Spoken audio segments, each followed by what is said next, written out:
Saudações lusófonas a todos que nos acompanham neste evento.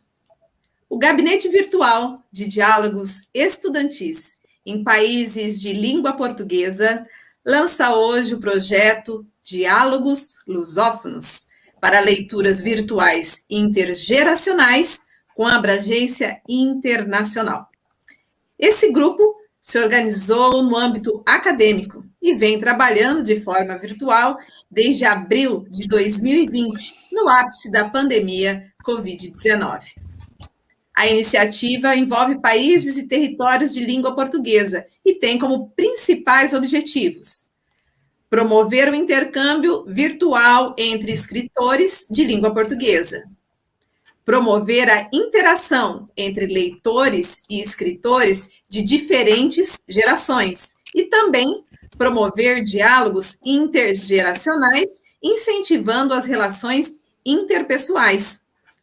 Estamos, neste momento, em transmissão ao vivo, em direto, para os países da comunidade PLP para o mundo, pela rede social do Londrix, o Festival Literário de Londrina, norte do Paraná, no sul do Brasil.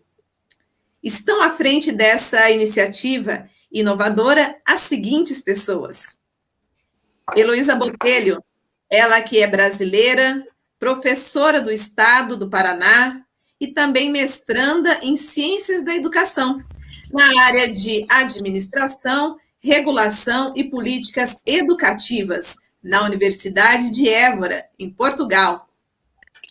Ela é idealizadora do projeto Gabinete Virtual.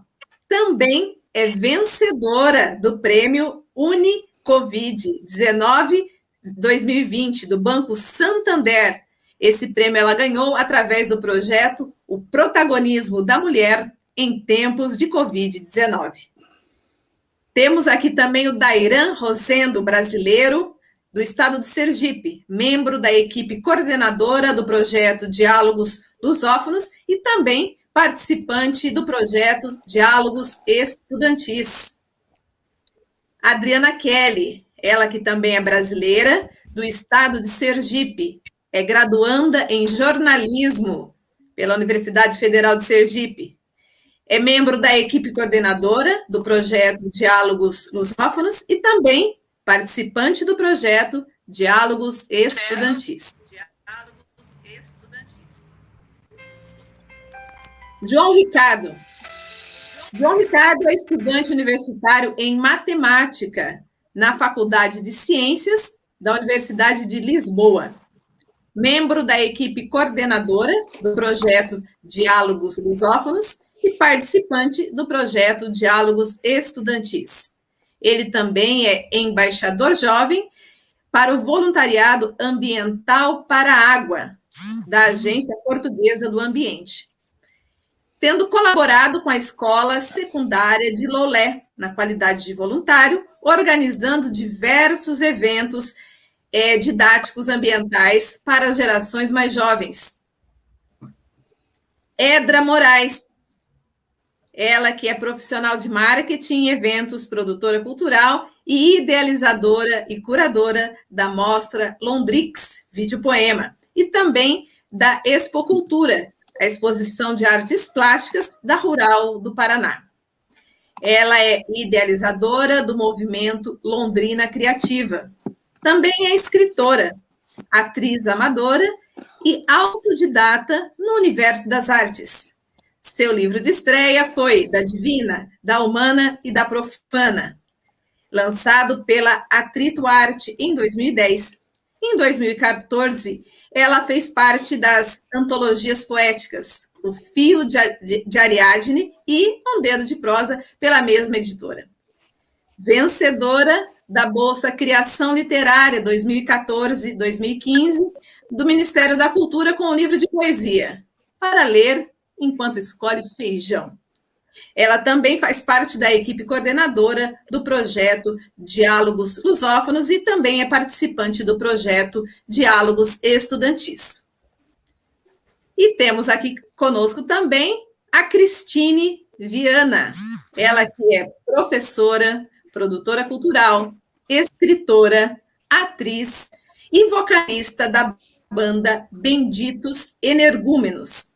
Também tem uma vasta experiência cultural e educacional. É diretora do Londrix, Festival Literário de Londrina, um dos maiores do sul do Brasil. É apoiadora do projeto Diálogos Lusófonos. Neste momento, nós vamos ouvir a Heloísa Botelho, que está à frente do projeto, e ela vai falar um pouco para a gente como surgiu esse projeto, né? E como é a dimensão dele, protagonizado aí por jovens, com interação entre diferentes gerações e nesse formato virtual.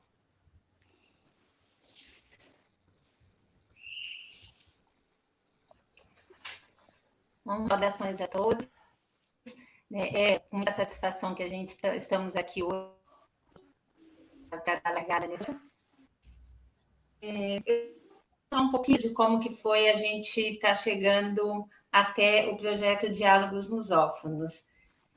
Caso a transmissão não estiver saindo com boa qualidade, eu peço que me avisem, tá bem?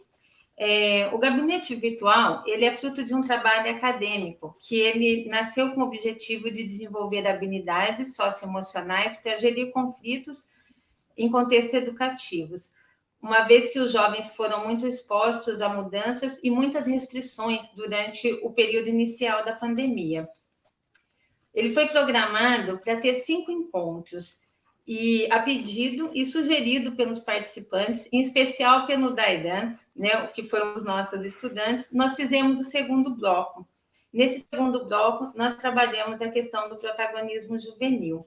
E após a conclusão, mas nesse contexto, né, do gabinete virtual, descobrimos talentos, descobrimos habilidades e afinidades. E o nosso trabalho não parou por aí. O que é muito interessante, a gente continuou se reunindo, continuamos a conversar e fomos percebendo que o jovem, ele tem muito para contribuir com a nossa sociedade e que a gente precisava realmente era de um espaço, né? De um espaço para que esse jovem consiga ter a oportunidade para exercer o seu protagonismo. Nesse primeiro momento, nós tivemos, então, um dos nossos participantes, que é o João Ricardo, que é escritor, um jovem escritor. Os diálogos iniciaram por ali. Tínhamos um objetivo no início do ano de fazer algum evento, e a ideia foi amadurecendo. Nós fomos, então, envolvendo novos parceiros e chegamos até a Edra, que é uma escritora da mesma cidade que eu, de Londrina, e começamos a trabalhar nesse grupo, especificamente para criar um projeto de leitura, e focamos, então, numa leitura intergeracional, né? O que seria isso? Seria o encontro de jovens e de escritores, aliás, né? De diversas gerações, que pudessem estar contribuindo para promover a leitura. E pensamos como conseguimos construir todo esse trabalho durante a pandemia, todo esse trabalho do gabinete virtual de forma virtual, né, com estudantes do Brasil, com estudantes da Angola, de São Tomé e Príncipe, de Cabo Verde, de Portugal. A gente viu que era viável a gente fazer esse trabalho nesse formato que nós estamos apresentando aqui hoje. Então, o que a gente acredita que é possível promover um debate de ideias, né? de propor e implementar projetos, de trazer envolvimento da sociedade nesse contexto digital. Uma vez nós estamos nessa transição para a era digital, e a gente também discutiu muito para chegar nessa ideia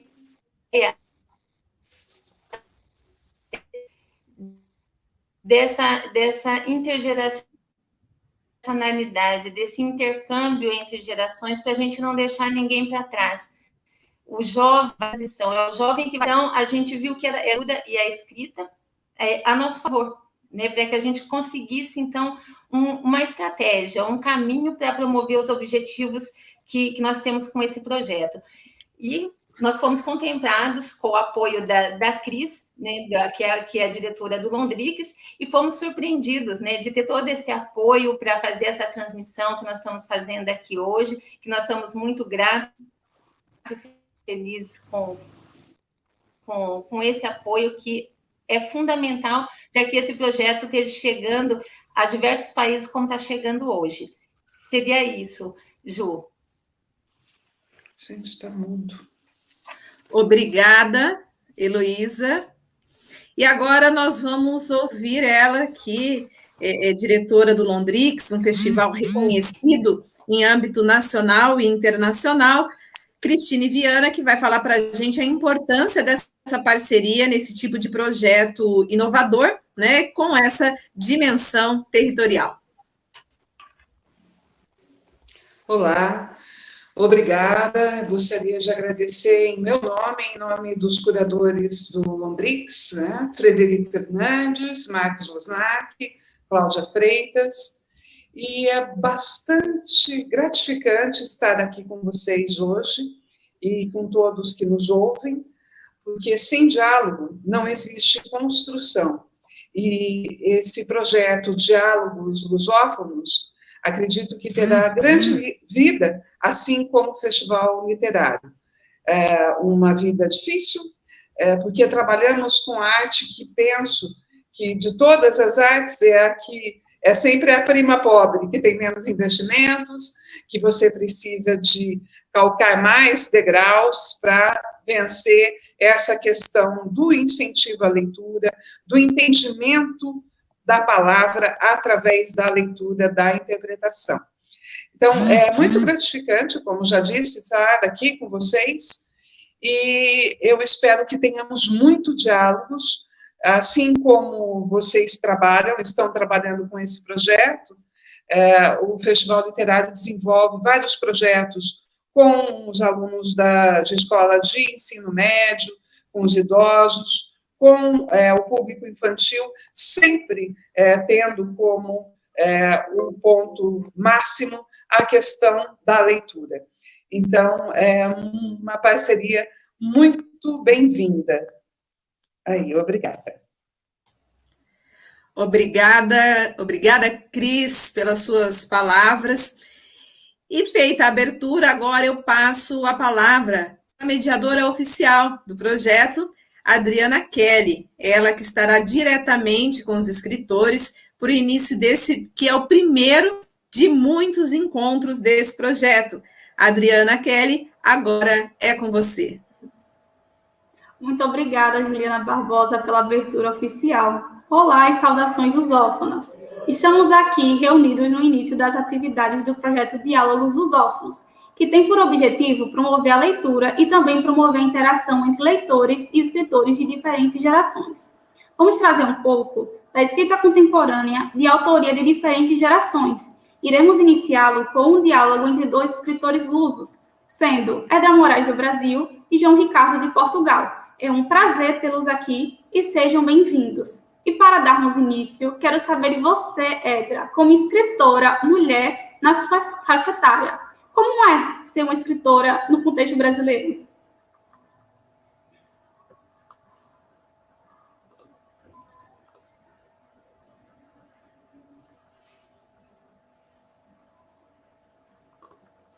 Edra, seu microfone está desligado. Ah, é. O Lucas.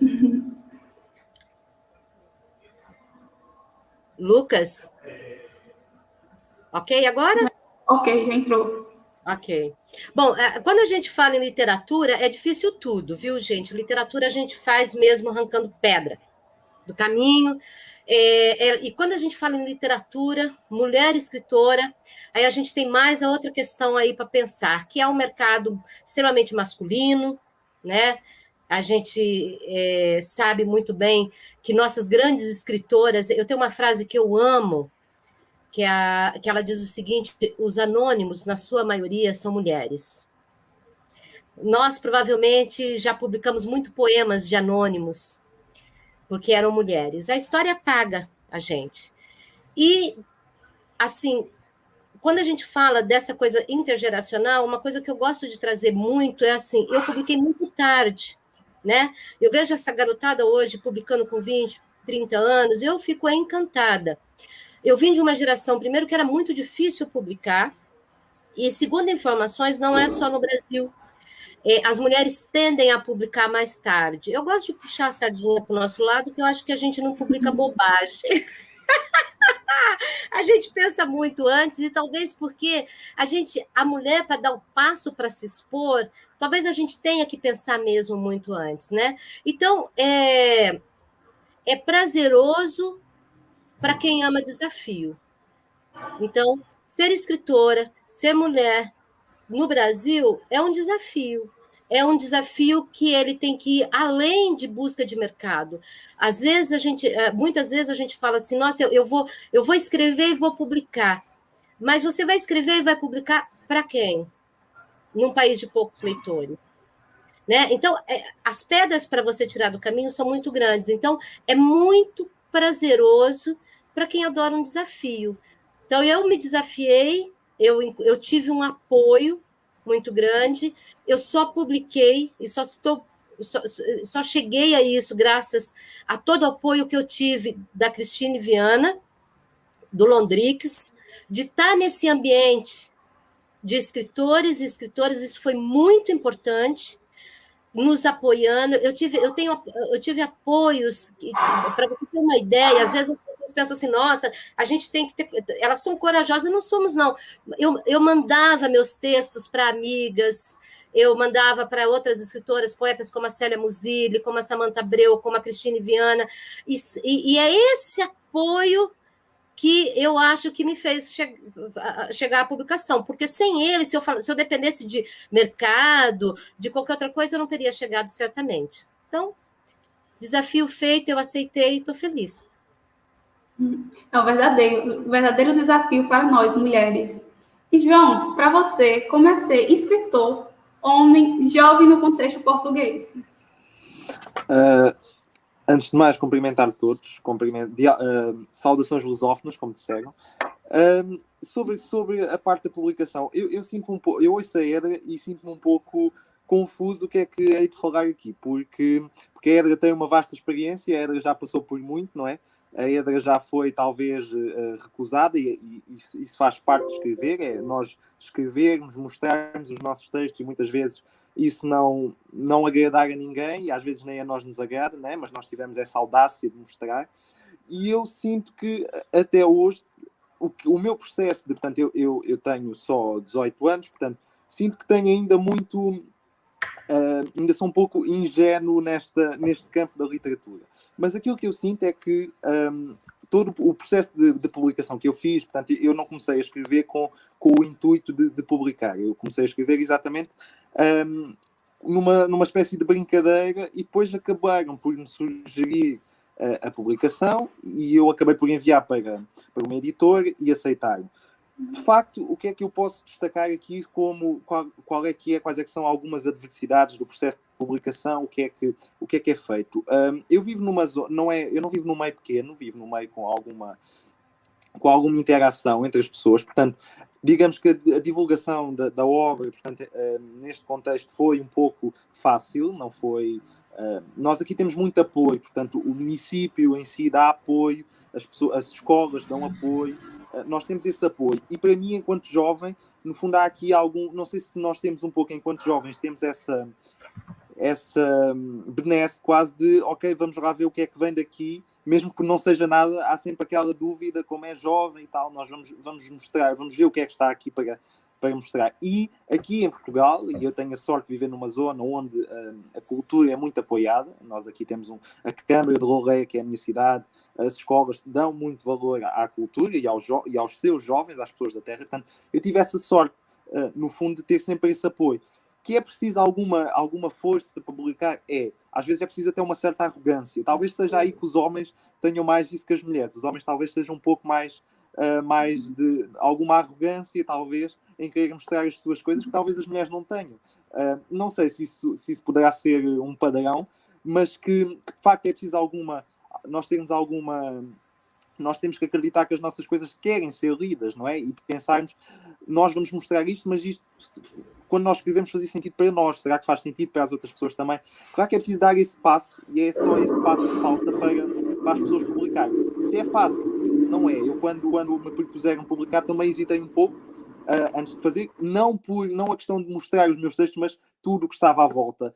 Não é que se adquira uma grande fama, não é isso que eu estou a dizer, mas o que vem, o processo de as pessoas comentarem, de nós nos estarmos a exposição, tudo isso é talvez um entrave que eu possa assinalar em relação ao processo de publicação. E já que estamos falando de contemporaneidade e intergeracionalidade, vocês acham que a escrita e a literatura podem promover o diálogo entre diferentes gerações? Edra? Microfone. Eu tenho absoluta certeza, Adriana. Tá? Eu só queria fazer um ganchinho. O João Ricardo falou uma coisa, eu vou aproveitar para chicotear. Pode, né? Chicotear. Claro. Ele está certo. Eu sou produtora. Quando eu vou falar uma coisa aqui que é até bom para que as mulheres que estão nos ouvindo entendam. Eu sou produtora cultural e então eu mando convites. E é natural eu mandar convite para homens escritores e mulheres escritoras, amigos, não amigos, conhecidos, não conhecidos. Quando eu sempre brinco isso, quando eu mando um convite para um homem, a resposta do e-mail vem com a bio, parte do texto, o aceite sem dúvida. Quando eu mando o convite para uma mulher, eu tenho uma resistência dela. Será, Edra? Ai, mas eu ainda estou começando, não sei. É uma insegurança, mesmo que tenha um convite, que me perturbava. Mas isso não é para a gente estudar, não. Isso deixa para o pessoal do gênero estudar. Mas o que o João Ricardo tocou num ponto que às vezes me dói tanto, que é exatamente isso, essa proatividade dos homens para se exporem, talvez até porque o expor para a mulher é uma coisa muito difícil. Porque a mulher que se expõe, ela é condenada pela sociedade, a não ser que ela ganhe muito sucesso. Você tem uma filha que quer ser atriz, a família não apoia, até que ela seja atriz global. Aí, quando ela for atriz global, tudo bem, mas é difícil começar sendo atriz global. Entendeu? Então, eu só quis fazer esse adendo porque eu achei que o João Ricardo tocou num ponto muito importante. Quanto à questão intergeracional, eu amei o projeto justamente por isso. Porque, assim, quando a gente fala em escritores contemporâneos, existe quase que um contemporâneo chamando uma palavra jovem na nossa cabeça.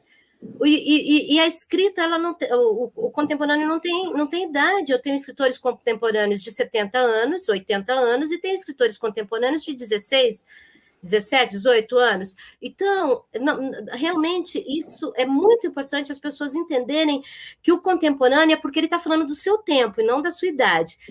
E essa troca... primeiro que é uma bobagem acreditar que eles vão aprender que a gente que é mais velho sempre. Não, a troca é total. Eu aprendo muito.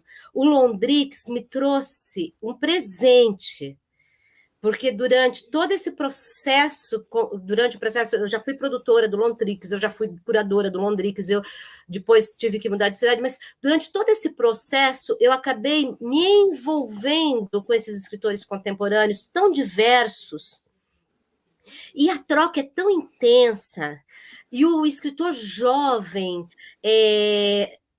às vezes, ele tem tanto conteúdo que a gente que é mais velho, a gente até se questiona. A gente fala, como que um cara com 20 e poucos anos, 30 anos, consegue ter essa maturidade? Então, quando a Heloísa pensou esse projeto, eu acho que ele é um presente para que as pessoas comecem a quebrar esses, vamos dizer, esses preconceitos, né? O escritor maduro, ele é maduro, então ele é melhor escritor. O escritor jovem, ele está iniciando. Não, existem escritores jovens muito maduros, e é um prazer. Então, eu me sinto assim, eu fui presenteada na vida como escritora, a partir do momento em que eu pude ter acesso a toda essa informação de bastidores que foi o festival que me trouxe. Como produtora, e como audiência, porque eu sempre também fui macaca de auditório, lógico, do Londrix, antes de ser produtora. E você, João, o que acha? Eu agora vou fazer o mesmo que a Edra e também vou chicotear, que é... a Edra estava a dizer que se olha para as gerações mais jovens e vê que há tanto potencial, e eu acho que as gerações mais novas olham para as gerações mais velhas e pensam, meu Deus, como é que se chega lá? Um pouco assim. Porque eu, pelo menos falo por mim, eu olho para o que vem, para as pessoas, por exemplo, olho para a Edra, não é? O que nós temos trabalhado para preparar estes encontros, e eu penso, meu Deus, como é que se atinge o patamar de ter uma sabedoria tão grande? Não é sobre escrever, é sobre a questão de ser humano, de ser homem. Como é que se atinge este grau de conhecimento quase? Não é um conhecimento uniforme, mas é conhecimento. Eu acho que a literatura, de facto, é um... Eu estava a pensar que a literatura pode ser um bom desbloqueador de conversas. No sentido em que se nós tivermos, se calhar, um jovem e uma pessoa mais velha e não se sabe muito bem o que é que hão de falar um com o outro, eu acho que leste aquela obra, o que é que achaste?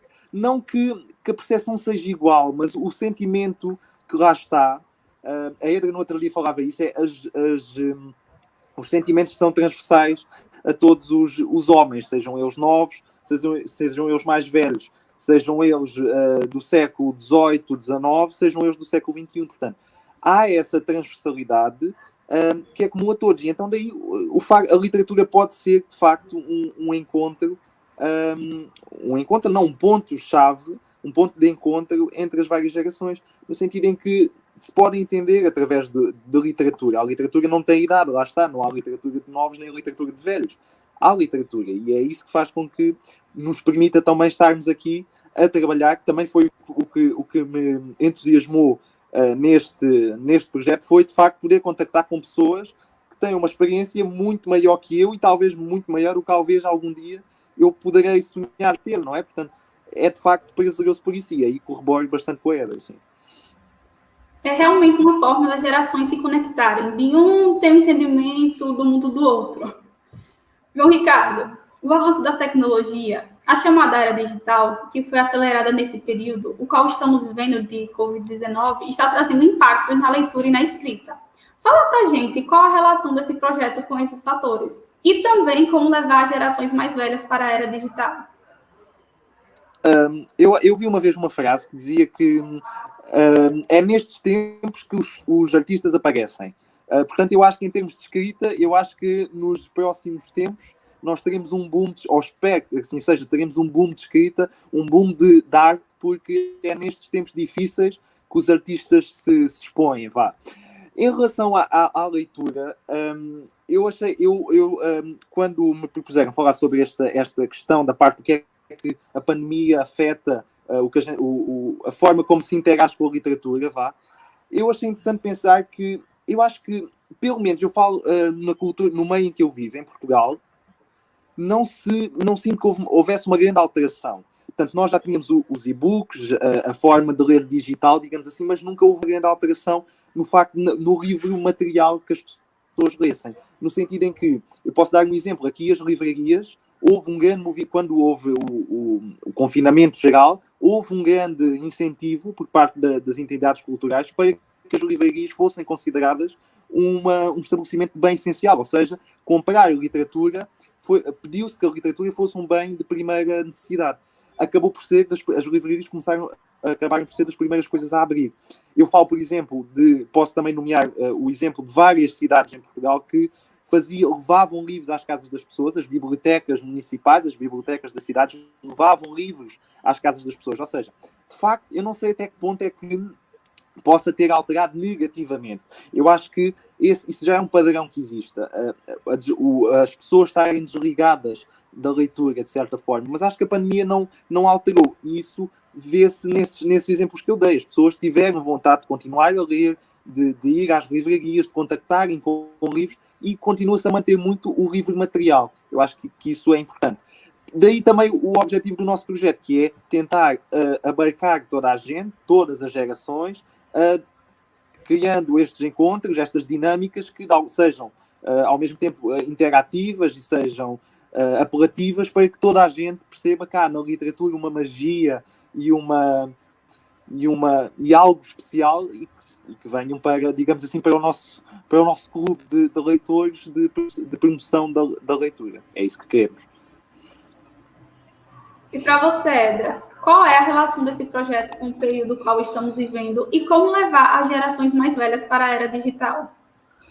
Ai, olha, eu acho, assim, uma bobagem falar em levar a geração mais velha para a era digital, porque ela está toda aí, errando, botando meme errado, aceitando o WhatsApp do Bolsonaro. Elas estão fazendo errado, pode fazer errado, mas estão fazendo. Eu tenho 57 anos, sou marketing digital, então, a maioria das minhas relações, o digital, ele é.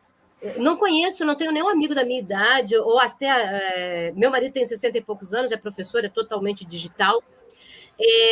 Então, a gente falar em levar, talvez para uma massa, faça diferença, né? O digital. Mas eu acho de que, de qualquer maneira, eu vejo que eles estão presentes. Eu acho que talvez o que eles precisam aprender um pouco mais das ferramentas, mas isso não é só não é só da idade mais madura. Nós temos uma série de problemas. Por exemplo, assim, agora eu vou pedir para o pessoal dar aí uma curtida, tá, no canal do Londrix, porque a gente depende da curtida de vocês, a gente depende do compartilhamento. É isso que é rede social, é uma ferramenta. Mas se a gente não souber usar ela legal, curte aí, ó. Sabe, se a gente não souber, a gente não chega a lugar nenhum. Então, tem muita gente usando a ferramenta de forma errada, mas elas estão usando, eu acho que à medida que vai passando, a coisa vai melhorar. Eu acho que a pandemia, né, essa relação de pandemia, eu acho que a pandemia, para mim, principalmente, essa reclusão, ficar em casa, home office, ela me garantiu um tempo muito maior. Eu tenho lido muito mais, tenho percebido pessoas lerem.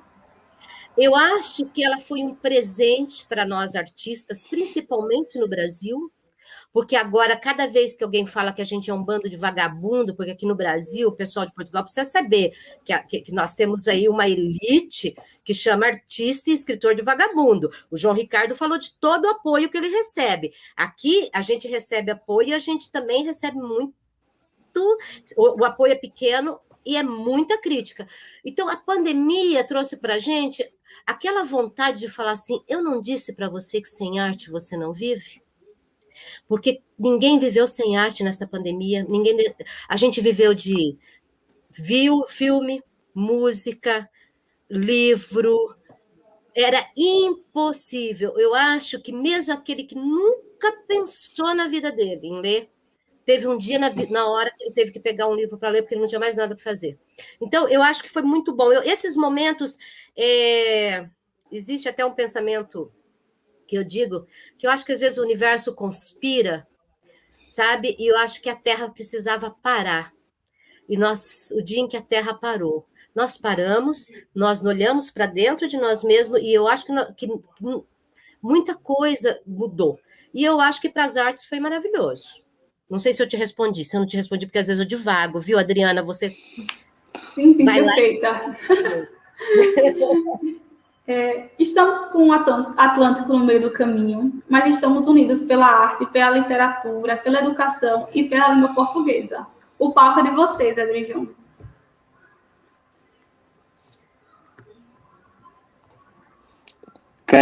Quer começar, Edra? Ou... Não, começa você. Eu sou anfitriã. Pronto, então, ok. Eu posso só completar. Eu achei muita graça isso que a Edra disse sobre o tempo. Porque eu acho que, sim, de facto, o mundo precisava de parar e com esta paragem nós vimos, de facto, que a cultura faz parte da nossa identidade, não é? Pronto, então eu agora passava para a apresentação da... Não é a apresentação, eu vou lá ler uma parte da obra da Edra. Eu, antes de começar, gostava só de ler um poema de um poeta português, que não sei se conhecem, que é o Fernando Pessoa, que diz que o poeta é um fingidor. Finge tão completamente que chega a fingir que é dor, a dor que deveras se sente. Ou seja, Pessoa diz-nos que existem... que um poeta não é mais que... aquilo que escreve não é mais que uma dor fingida. E eu pensei, quando estava a ler a obra da Edra, que a Edra consegue distanciar desta dor fingida que o Pessoa fala. Ou seja, a dor que a Edra põe nas suas nos seus poemas, vá, é de uma verdade, de uma intensidade, de uma sinceridade que às vezes dói, às vezes dói, mas de tão verdadeira que é. Eu acho que é isso. A Edra fala sobre a sensualidade, sobre o feminismo, é algo... Eu acho que há falta disso, como a Edra dizia, as mulheres têm falta de a tal sororidade, não é? Que se fala tantas vezes. A Edra tem muito isso nos seus poemas e faz falta isso na cultura literária, nos nossos dias. Alguém que se levante, pelo menos eu não tenho em minha posse grandes nomes nessa área, e a Edra, a partir de hoje, é um desses nomes que eu levo como um exemplo de literatura, é verdade, é de literatura feminista, porque isso não existe muito e faz falta. Fala sobre sensualidade, sobre sexualidade, e também sobre uma coisa que eu acho muito importante, que é a importância da arte. Passa a redundância, acho importante a importância da arte, sobre os artistas, sobre o mundo dos artistas. E por isso eu destacava aqui um poema, que eu por acaso disse à Edra, que tinha sido dos meus preferidos, que é um memorando, que é escrito do Departamento da Criação para o Departamento dos Senhores da Razão, e que diz: fiquem com as suas lógicas aritméticas, com as suas conclusões definitivas, que nós nos regozijaremos na força criadora do verbo. Façam suas negociações vantajosas, que nós dividiremos o pão e o vinho, mesmo que esta seja a nossa última ceia. Construam seus impérios em aço e tijolos, enquanto os nossos castelos viajam no ar à procura da terra prometida. Porque nós somos a verdade e a vida, e toda a lógica e toda a razão nasceu de nós e não para nós. Isto é tão verdade no mundo das artes, pelo menos eu identifiquei muito senti uma energia muito forte quando li este trechozinho da obra da Edra, porque eu sei que a Edra tem muita sinceridade, há muita sinceridade, muita verdade. Há aqui também aqui a selvageria hereditária, acho que disse bem, que fala também tem uma intensidade tão grande. Eu vou ler. As mulheres da minha família são selvagens, somos seres indomáveis, nos ocultamos, nos disfarçamos, somos selvagens como minha bisavó, uma índia trazida para a cidade, continua assim, moro em ocas, carrego minha cria nas costas, dia de sol é para caçar, dia de chuva só faço rezar, o cheiro da mata me atrai e me repele, tenho medo de me embrenhar, mata adentro, tenho medo de você soltar as rédeas e eu nunca mais voltar. Ou seja, eu acho que a Edra não cumpre aquilo que o Fernando Pessoa disse, que é: o poeta é um fingidor. A Edra não finge nada, a Edra é muito, como nós dizemos em Portugal, muito desbocada, num bom sentido, no sentido em que mete tudo de si na poesia. E isso é preciso ter coragem, mas a Edra é uma escritora madura, tem muito mundo, e isso é fácil para a Edra colocar no papel. Para mim não seria, porque vem de dentro de nós, e o que vem de dentro de nós, às vezes, há um escritor português que diz que quando publicamos, vendemos, não é? Vendemos aquilo que está dentro de nós. E a Edra tem essa, num bom sentido, porque sente que tem coisas para partilhar. E quando nós temos, de facto, coisas para partilhar, temos uma mensagem para transmitir ao mundo, deve ser publicado. E acho que não há um poema que a Edra escreva, pelo menos na Antologia Poética, que foi a obra que eu li, não há um poema que não transmita uma mensagem, que não nos faça pensar. E faz-me pensar como é que a Edra não chegou mais longe. Como é que a Edra não conseguiu chegar a patamares mais longe, porque de facto eu fiquei fã, e já lhe tinha dito, eu fiquei fã do seu trabalho. Vou só ler para terminar, antes de passar à Edra, o Testamento ao Primogénito, que também gostei bastante, que diz: eu que não tenho bens, a ti deixo minha Olivetti, portátil e os meus sonhos de poeta. Na noite silenciosa, uma datilógrafa imaginária vai batendo na mesa tecla. Eu te amo, eu te amo, eu te amo. No som repetido do teclado, meus desejos maternais de embalar uma vez mais os teus sonhos. Obrigado por ter partilhado a sua obra comigo, enriqueceu-me. Nossa, você me deixou emocionada. Era esse o objetivo. Primeiro que eu vou te contar uma coisa, João Ricardo. Esse poema que você leu primeiro, dos Senhores da Criação. Da Razão. Os Senhores da Razão. Eu trabalhava numa agência de publicidade. Uma agência de publicidade é um lugar muito engraçado, porque ela é, vamos dizer assim, acho que a menor célula da nossa sociedade. Ela depende de um grupo de criativos, gente louca como eu, como você, nós, os criativos, os desbocados. Mas quem domina o cérebro dela são os senhores da razão, das negociatas, Quando a gente fala em publicidade negociatas, então, você já imagina o que eu vi, com a ética que eu tenho, a dor que eu sentia. Porque daí você tem que escrever um poema por um cara que foi comprado, que você sabe que foi comprado. Aquilo vai virar uma propaganda, né? E eu coloquei nesse poema, né? Então, é realmente... E o poema que eu fiz para minha avó, que uma vez eu estava na Irlanda e eu contei que eu era neta de índios, e eu tive que explicar para eles que era normal no Brasil. E eu falei para eles assim, mas a gente chamava estupro, não casamento. Porque os europeus chegavam no Brasil sem mulheres, escolhiam uma índia bonita e a colocavam dentro de casa. A gente, vamos dizer assim, se eu for falar no meio, talvez a minha avó não pudesse nem reclamar de nada, ela deveria estar agraciada, porque ela se casou ainda, ela foi reconhecida como esposa. Então, é uma dor muito grande. E esse outro poema é de uma dor incrível, ele foi feito para o meu primeiro filho. Todo mundo sabe que maternidade, sonhos de escritora são coisas que não combinam muito, né? Então, eu acho assim, você teve uma sensibilidade que eu não tinha visto, até porque talvez eu participe muito de meios femininos que gostam de outros poemas, elas gostam mais daqueles poemas femininos, daqueles outros lá. Então, você escolheu 3 poemas que são importantíssimos para mim. Eu queria te agradecer de coração. Sem você, eles passariam despercebidos. Tá?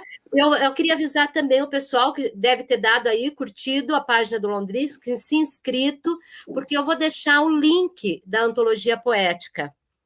Ela faz parte da plataforma do Paraná Cultura, tá? Que eu fui selecionada também, e é download gratuito. O pessoal que está nos assistindo, que quiser conhecer a obra, né? Tranquilo. E eu vou falar agora da tua obra. Um susto, João Ricardo, um susto. Eu sou invejosa, João Ricardo. Eu invejo gente que escreve grande, que tem fôlego. Por quê? Porque eu vim da publicidade.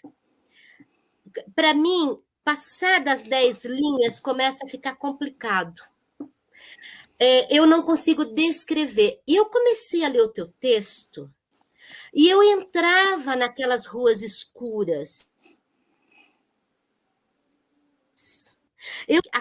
Aquela escuridão, eu senti o suor dele, eu senti o cheiro do suor. E isso é uma loucura, João Ricardo, isso não se ensina. Isso é gente que conta história. Eu não sou contadora de história. Tem uma cena que você descreve o baixinho, não vou dar spoiler, mas eu consegui ver, entendeu? O ser, entendeu? E eu ia até brincar com você, eu ia falar para você, já mandou para a Netflix? Aquilo é um roteiro. É um roteiro completo, perfeito. Só fiquei louca, né? Porque daí eu fui para a Wikipédia, eu fui para tudo quanto é lugar para saber se aquilo tinha existido. Eu queria saber se aquilo tudo era a tua imaginação ou se aquilo fazia parte da história. Mesmo que você tenha dito assim, ó, um Portugal imaginário, eu falava, ninguém tem uma imaginação tão assim. Vou lá atrás. João, eu juro, eu li a história do século XV para ver se encaixava alguma coisa, se eu achava uma ponta onde você achou. E quando eu descobri que aquilo era sua imaginação fluindo, eu fiquei encantada. Então, eu vou ler um trecho. Se preparem, porque é um trecho que vai levar uns 10 minutos, mas vale a pena, porque vocês vão viajar comigo no século XV, é século XV, né? É isso mesmo? Sim. Século XV, em Portugal. Se preparem, tá? Quem gosta de fechar os olhos para imaginar, esse é um texto que vale a pena. Então, vamos ao texto. O trecho. Quando Dom Pedro e Dom Afonso chegaram a Alenquer, depois de um dia de galopada pelas planícies de rebatejo, a tarde já se confundia com a noite. No ar pairava um sentimento oculto e desconfortante, e o relincho dos cavalos noengava. Os bichos estavam inseguros e pareciam não querer cruzar os portões desprotegidos do castelo que cercava a vila. Os equídeos, que transportavam os homens da frente, obrigaram a que se puxassem as correias e a que os pajens interviessem. Tal era o desconforto que os mudos animais sentiam. Pressentiam-no, mas não podiam evitar. Na vila, o homem do rei Dom Pedro foram recebidos sem resistência. Aquelas horas já pouco movimento se via nas ruas. Em caminho para o modesto paço do alcaide da vila, onde se instalariam os comandantes da campanha, foi feito sem grandes aparatos, nem euforias, para desalento do jovem infante. Dom Afonso, que imaginara na sua cabeça um cenário de enormes exaltações e uma multidão de gente que dificultaria sua chegada ao tão desejado conforto do paço, depois de tão árdua e desgastante viagem. De fato, as pernas pesavam, as costas doíam e água suja. O rei, o infante e os mais reconhecidos elementos da milícia tinham, por isso, direito a um tratamento especial e cuidado que não chegava às camadas mais desprezíveis do exército. Água. Não faltou a ninguém. Os fadigados homens faziam fila para se agacharem perante as bicas velhas da vila. A principal fonte de água do povo de Alenquer, e ajeitarem a boca para que a tão preciosa e inocente águas lhes fluíssem para as entranhas como um rio, corre para sua foz, movido pela força aniquiladora do destino implacável. No humilde Passos, os ricos senhores tiveram direito a refresco sem agachamento algum. Mal entraram e se acomodaram, vieram logo as criadas que ainda restavam para servir os hóspedes, que estavam sem convite e tomavam Alenquer com a maior das naturalidades. Dom Afonso rapidamente emborcou 3 jarras, esfregou o rosto, deixando no chão uma poça acastanhada. Aquele banho improvisado sabia-lhe pela vida. O rei, porém, recusou a jarra de barro que uma das criadas lhe trouxera. Tinha a garganta seca e o corpo desgastado, mas água não queria, pois antes ter com Thomas de Alcântara, o amigo que nunca os deixara. Os homens já se instalaram, uma noite de descanso e estarão prontos para qualquer partida do diabo, dizia Thomas, que tirava a sela ao seu cavalo e via Dom Pedro parecer do topo da escadaria que começava na porta do paço. Que seja um desafio que eu possa enfrentar, exclamava o rei, olhando devotamente para o céu que escurecia. Um rei está à altura de qualquer prova de Deus. Ria-se o escudeiro, enquanto descalçava as luvas e as sacudia. Bem sabes que não, Thomas. Dom Pedro continuava de olhos postos no céu, cada vez mais negro, esperando que Thomas entendesse o tormento que tentava expressar. Mas o escudeiro mantinha-se embasbacado, mirando os 2 degraus mais alto, limpando as luvas, sem perceber onde queria o seu amo chegar. Que dizeis? Interpelava por fim Tomás. Tomás, Dom Pedro descia lentamente para junto do amigo. Não fui feito para lutar, bem o sabes. O meu irmão, sim. Eu tremo só de pegar numa espada. Disparates, Pedro, disparates. Tomás recorria à informalidade que a amizade de longa data permitia para corrigir o rei. O rei Dom João fez questão de todos os seus filhos fossem bons peleadores. Dom Pedro lançava um sorriso emocionado ao céu, já quase todo cerrado de preto, e evocava a memória do pai. Até se pode viver sem paz. Um grande rei sabe sempre manusear a espada. Era o que nos dizia. Lembra-te de tudo que fizeste por este reino? Tomás colocava a mão sobre o ombro do rei, mas Dom Pedro afastava-se, interrompendo-o. Tudo com palavras e arcodos, sem nunca levantar uma espada. Dentro de dias podemos estar no campo de batalhas, e eu tenho medo, e um rei não pode ter medo. O tempo encarregar-se-á de tornar o rei que Portugal precisa. Até lá. Um grito inquieto vinha do topo das escadas e interrompia Tomás. Majestade, vinde rápido! Um criado apavorado e transpirando aflição gritava da porta, repetindo-se e baralhando-se nas palavras como se houvesse um dilúvio dentro do paço. O rei, sem histerismo, sem pressa, acudiu ao paço. Estranhava a aflição do moço, mas não se deixava contagiar. Percorrendo a escuridão tétrica do paço, pouco iluminado e transpirando uma umidade agoniante, o rei e Tomás seguiram o criado que corria como se não houvesse amanhã. E talvez pudesse não haver. A cabeça já se desorientava com a aflição que a correria do servo emanava, e ao fim de poucos segundos, nem Dom Pedro, nem Tomás sabiam bem onde estavam. O moço parecia correr para o infinito e não ver ponto de paragem. Numa esquina, aquela desesperada figura corredora desaparecia.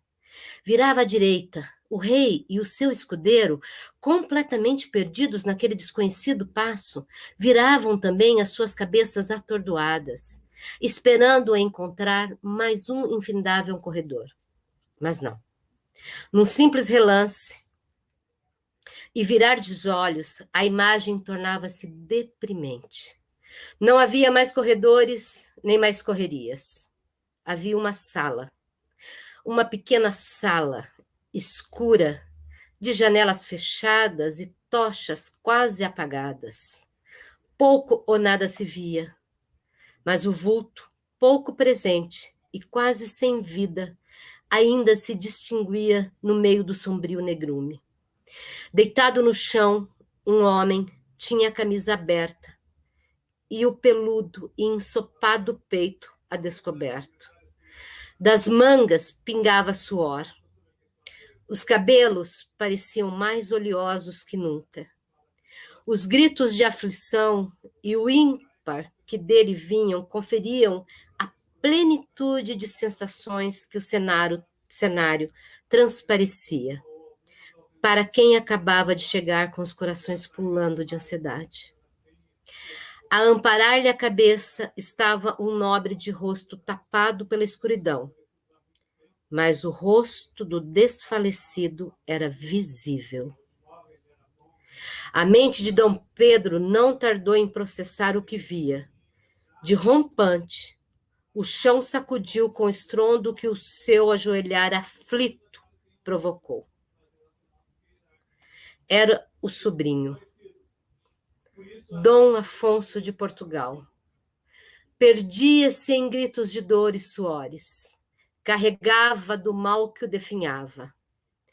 Parecia vir-lhe das entranhas e consumir-lhe todo o interior. Não havia sangue, mas havia sofrimento.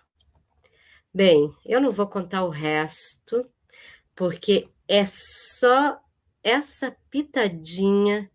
Gente, perceberam?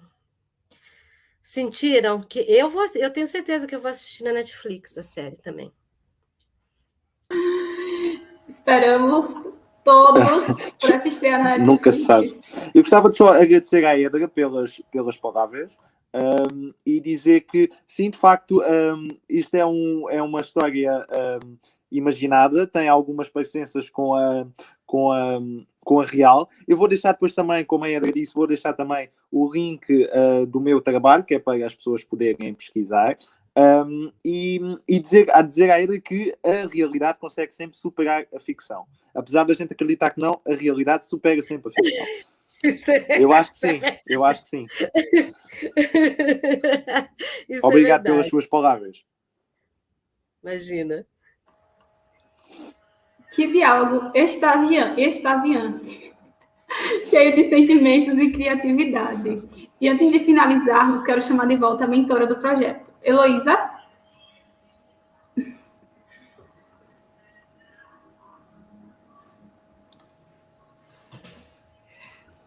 Olá, conseguem me ouvir bem? Bom, eu volto aqui emocionada, né? Revitalizada e energizada com essa fonte de cultura, né? Que é esse projeto que a gente está iniciando as atividades aqui hoje. Bem, a gente viu nesse momento que o projeto ele é instigante, né? E como que a arte ela suscita tantos outros temas, né? Que vem ele é instigante. Tá me dando eco? Vamos lá? Ok? Então, como eu estava dizendo, né? Como que a arte ela suscita tantos outros temas, né? A arte é algo que realmente salva a gente, que alivia as dores, que alivia as angústias, né? Por meio dela a gente consegue expressar todo esse sentimento que a gente carrega, né? Nas nossas vivências. E aqui o que eu vou deixar como último registro, né, a gente falando toda essa questão da intergeracionalidade, eu faço uma citação à minha avó, né, que não está mais conosco, ela, né, faleceu no ano passado, mas algum tempo atrás eu conversava com ela sobre qual tinha sido a coisa mais extraordinária em termos de tecnologia que ela tinha conseguido ver na vida dela.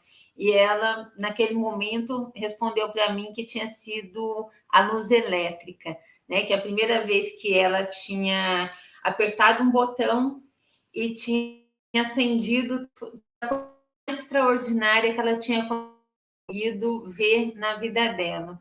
Quando passou alguns anos, eu fiz uma viagem, estava fora do país, e eu liguei pela primeira vez via WhatsApp.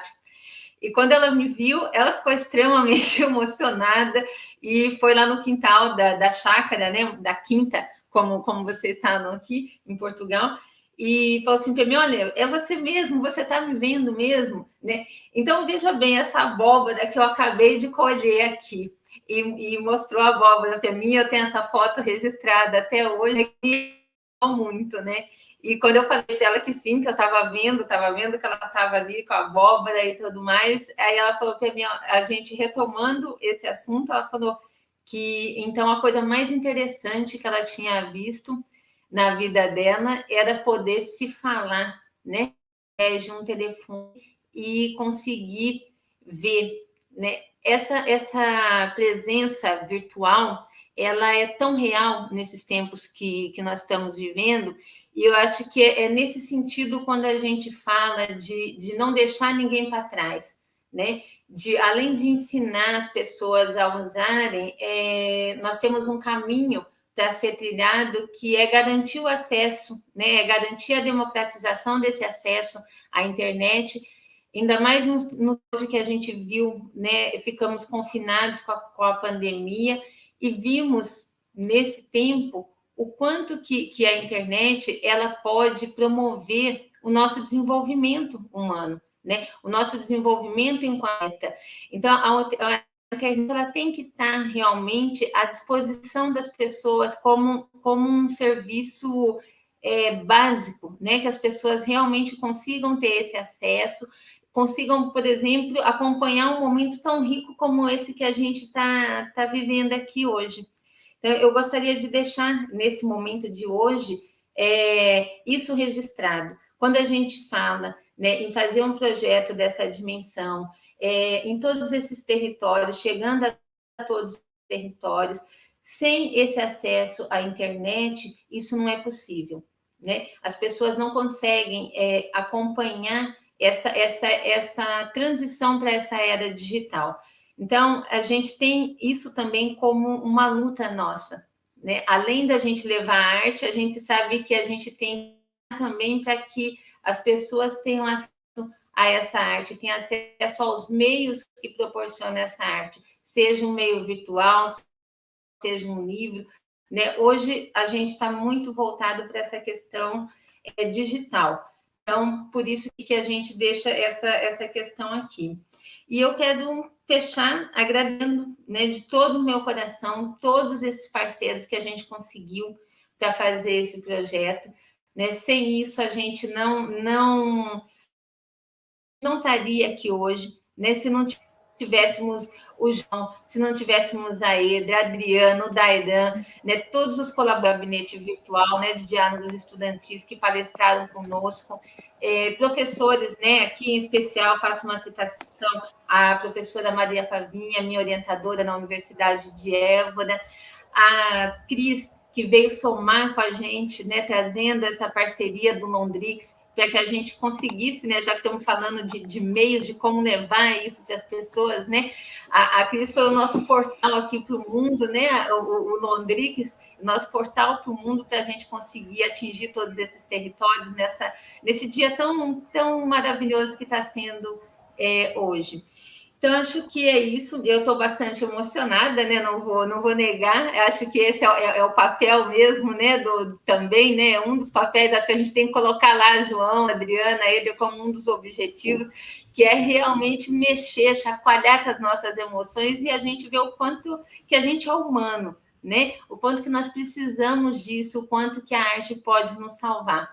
Então, eu, assim, estou grata e muito feliz com esse dia, muito feliz de ver vocês brilhando, que eu sempre brinco que essa garotada é do meu coração, né? A gente só se conhece de forma virtual, alguns eu tive a oportunidade de conhecer pessoalmente, mas torcer para que chegue o momento da gente poder se conhecer também, né, de forma presencial. Então, um abraço a todos e volta aí a palavra para a Adriana, né? Acho que obrigada. Bom, finalizando, curtam o vídeo e até o próximo encontro. Eu só queria pedir para o pessoal, se inscreva no canal, porque é mensal, né? Não é isso? Vamos fazer uma vez por mês. Então, curtam o canal para serem avisados do próximo, porque vem aí. Tem gente aí nesse Brasil, tem gente em Cabo Verde, tem gente em Portugal, vai ser muito legal. Fiquem atentos.